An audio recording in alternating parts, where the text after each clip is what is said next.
So, following the horror of World War II, there was quite a lot that needed to be dealt with. World War II destroyed Germany and Japan, as well as a lot of the lands of Europe and Asia. So, we were faced with what do we do with these countries? What do we do with these continents? Should we be super punitive like we were after the Treaty of Versailles? In order to try to handle post war Germany, what happened was that the leaders of the United States, Britain, and France are going to sit down in Potsdam, Germany. They're going to actually invite Russia, and this is going to happen in July of 1945. And here they're going to decide, in Treaty of Versailles, we were really mean to Germany. Do we want to do that again? How successful was that? If we don't want to do that again, what do we want to do? Truman is going to be our representative. Churchill is originally going to be there for Great Britain, but he's going to be replaced by Britain's new Prime Minister Clement Attlee. And then Joseph Stalin is going to represent Russia. And there are these gentlemen. One of the main decisions that is made is that Germany should be split into 4 occupation zones, which just mean areas of control. And the idea was that if you take the entire country of Germany and split it into these 4 areas, with each area having autonomy but with influence from Britain, France, the US, and Russia, we would be able to govern those areas, kind of from a distance, but to make sure that they really didn't ever usurp too much power again. Britain, France, and Russia wound up getting the industrialized western zones, Britain, France, and the US got the industrialized western zones, while the Soviets got the more poor eastern side.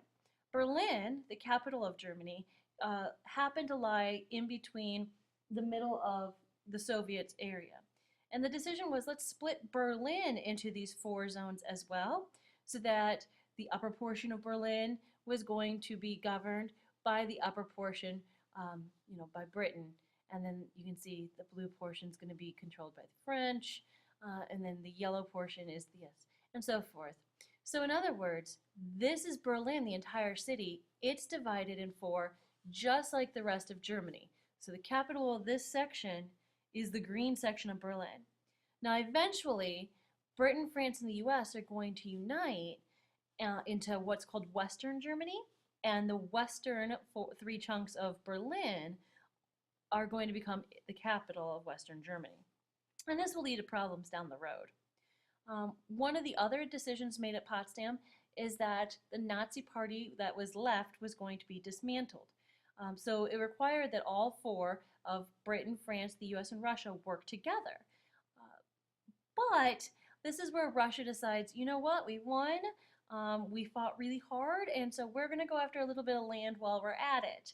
And this is going to be mostly true in Eastern Europe. So tensions are going to form when Russia decides to push really, really hard at the conference to gain what's today Poland. And we weren't so sold on that idea. We're like, Russia, you can have some influence, but don't conquer these people. Let them be their own country. In terms of Japan, we felt really bad for Hiroshima and Nagasaki, and so we decided that we were going to help Japan to rebuild its economy. And one of the ways that we did this was to help them to end the militarism, this military divine right empire that had existed, and instead create a democratic government. In terms of Emperor Hirohito himself, the decision was made that he could live in his palace, but he no longer had any of his royal powers or rights. And then Douglas MacArthur, who you see pictured here, he is going to be able to create a temporary Congress within Japan, where Japan is going to become a true democracy over time. This is going to also witness the demobilization of around 2 to 3 million Japanese troops. We figured let's not let them have their weaponry. They need to rebuild in terms of a society anyways. They adopted a new constitution as well, all within a year and a half, and this new constitution is going to grant religious freedom as well as women's suffrage for the first time ever for the Japanese people.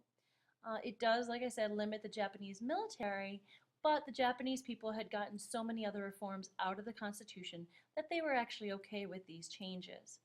Economically, in terms of reforms for Japan, land reforms were instituted that gave some of the former imperial lands to the poor Japanese farmers.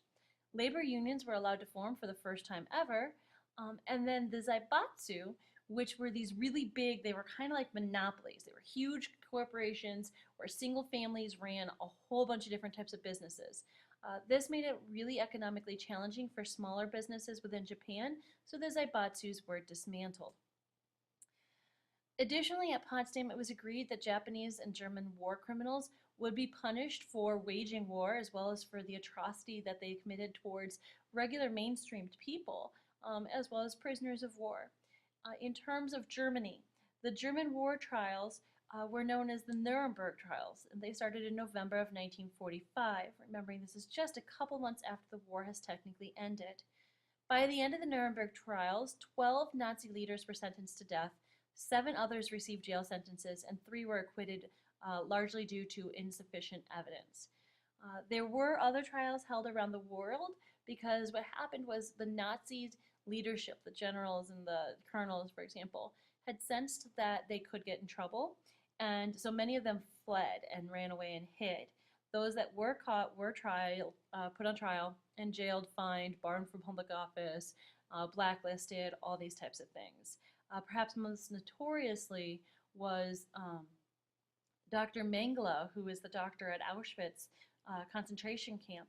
He was able to flee, we think, to somewhere in South America and die in obscurity where he was never punished for those crimes he committed against the prisoners at Auschwitz.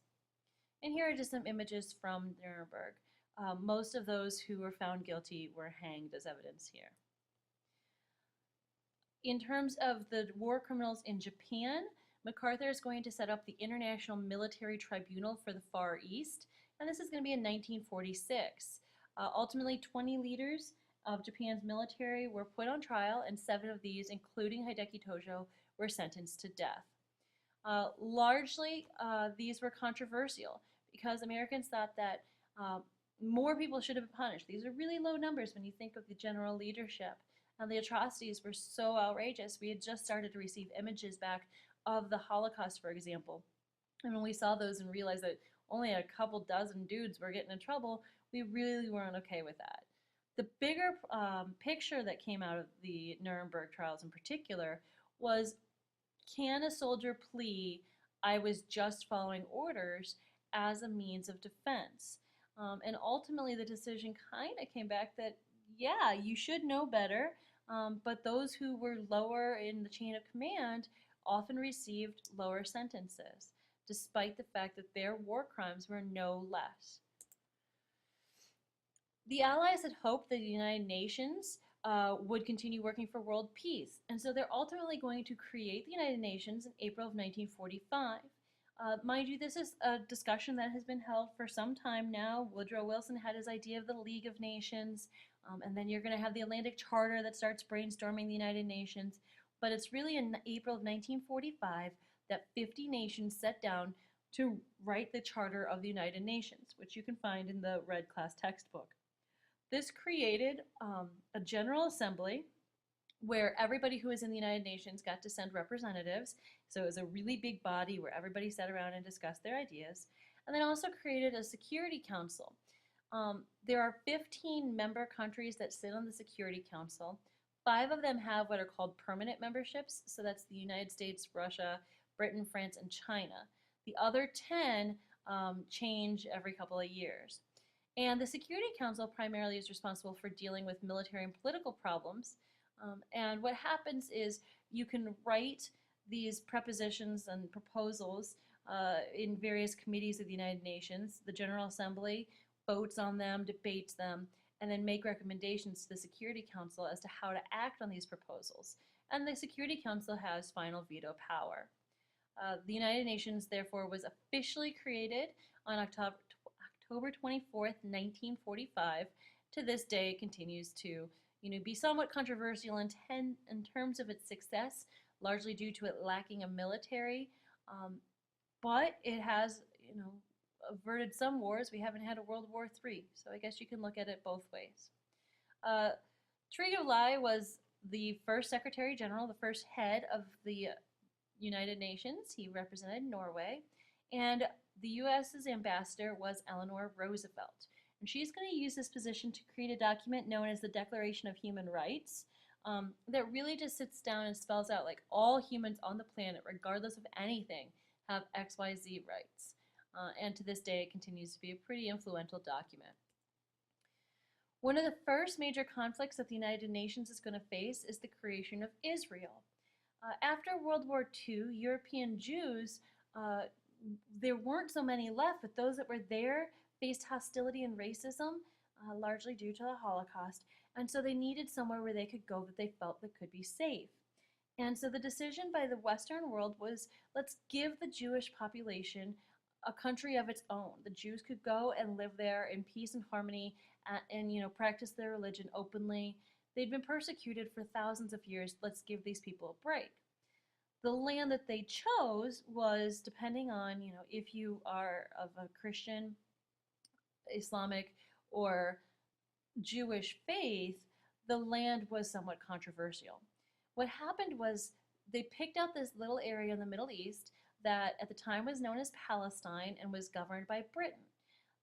Palestine was made up of both Arabs as well as Christians, and they didn't like the idea of having to share their land with people that, if you follow particularly Old Testament or Torah tradition, these were peoples, the Jews, who were driven out through various wars. And now suddenly the Western nations are intervening, saying, no, you have to let the Jewish people back in. In order to try to keep the peace, the United Nations decided to divide Palestine into two states. One state that the Jewish people would be able to govern, and the other state that the Arabs, Christian as well as Islamic, would be able to have. But the Arabs are going to reject this proposal because they felt that it wasn't fair. They were losing half of their country. However, the Jews saw this as a huge triumph. They said that it was a triumph for what they termed Zionism, which is a movement seeking a Jewish homeland in Palestine, which they're going to call Israel. This movement was led by David Ben-Gurion, and he is going to lead his people to ultimately proclaim the creation of Israel in 1948. The US and USSR immediately recognized this act as okay. Yes, this seems fair. We've got the Jewish people to a safe area. All is going to be well. That was not the case, however. Arabs were mad and they are going to react violently. They wanted their land and they're going to pressure the United Nations to let them have their land. The Arabic population, mind you, when I say Arab, it's those people of the Middle East who speak Arabic, whether they are Muslim, Christian, or in some cases Hindu or various other beliefs. Regardless, they refuse to recognize Israel, and so they're going to organize military forces to reclaim the state for Palestine. They're basically getting ready to go to war. The Israelis are going to say that this isn't fair. They're a brand new country. They're not ready to defend themselves. And so the US and Great Britain in particular are going to send a whole bunch of weaponry over to Israel. So in 1948, Israel is going to square off in a war against Egypt, Iraq, Lebanon, Syria, Palestine, and Transjordan. But Israel is going to be able to win because of the contribution of America. In order to try to keep some of the peace, the UN is going to send Count Folke Bernadotte of Sweden to the Middle East. He is going to manage to negotiate a temporary ceasefire, but he was assassinated by Israeli extremists. The next year, Ralph Bunche of the United Nations is going to go back to the Middle East, and he's going to work out another ceasefire armistice that both sides agreed to. This one more fairly distributed the land according to both sides. This is also going to make Bunche the first African American to receive the Nobel Peace Prize. The agreement gave Israel more territory than the original UN partition, which did anger the Arabs, but the Arabs are going to gain some land within Jerusalem, which the earlier agreement had taken away. Egypt is going to gain Gaza, and Jordan is going to take the West Bank. The Arabs to this day still refuse to recognize Israel as a country, however, and the Palestinians were driven out, leaving them with no home. And this map kind of shows that progression, where what on this map is green was owned by the Palestinians. Over time, and this is in the 60s and then into today, they have no real homeland, even though they had owned this for thousands of years.